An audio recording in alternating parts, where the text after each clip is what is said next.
3 युवा चीते एक नवजात हिरण को जीवित प्रशिक्षण लक्ष्य के रूप में इस्तेमाल कर रहे हैं। यह अभी ठीक से खड़ा होना भी नहीं सीख पाया है। इसे पहले से ही जीवन और मृत्यु का सामना करना पड़ रहा है। सहज प्रवृत्ति से प्रेरित होकर यह संघर्ष करता है और भागने की कोशिश करता है, लेकिन अत्यधिक गति और शक्ति के आगे हर प्रयास व्यर्थ है। कुछ ही दूरी पर मादा चीता शांति से देख रही है, अपने शावकों की हर हरकत पर नजर रख रही है। बिना कदम रखे अभ्यास समाप्त होता है और इसी के साथ नन्हे हिरण का जीवन भी समाप्त हो जाता है। इस विशाल घास के मैदान में जीवन शुरू से ही विभाजित होता है। कुछ जानवर खाद्य श्रृंखला के सबसे निचले पायदान पर पैदा होते हैं। उनका भाग्य अक्सर शुरुआत से ही तय हो जाता है। एक नवजात इम्पाला अपने पैरों पर खड़े होने के लिए संघर्ष कर रहा है। उसे जल्दी से ऐसा करना होगा क्योंकि हर अतिरिक्त सेकंड खतरे को बढ़ा देता है। जैसे ही वह खड़ा होने में कामयाब होता है, उसकी मां उसे झुंड में वापस ले जाती है। समूह की सुरक्षा में उसे सुरक्षा की एक नाजुक भावना प्राप्त होती है। यह मौसम सवाना में नए जीवन के चरम का प्रतीक है। असंख्य नवजात शिशु आते हैं और उन सभी को खड़ा होना सीखना होता है। चलना और यहां तक कि दौड़ना भी बहुत कम समय में सीखना होता है। थोड़े समय में, क्योंकि शिकारी उनके बड़े होने का इंतजार नहीं करते, ज्यादा दूर नहीं, एक मादा चीता अपने शावकों के साथ दिखाई देती है। उसकी उपस्थिति से जंगली जानवरों का झुंड तुरंत घबरा जाता है। हालांकि आकार में बड़ी नहीं,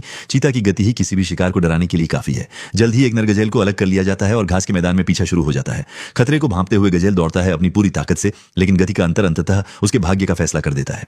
थोड़ी देर पीछा करने के बाद वह चीता का अगला भोजन बन जाता है। यहाँ कुछ जीवन समाप्त हो रहे हैं, जबकि कुछ नए जीवन की शुरुआत कर रहे हैं।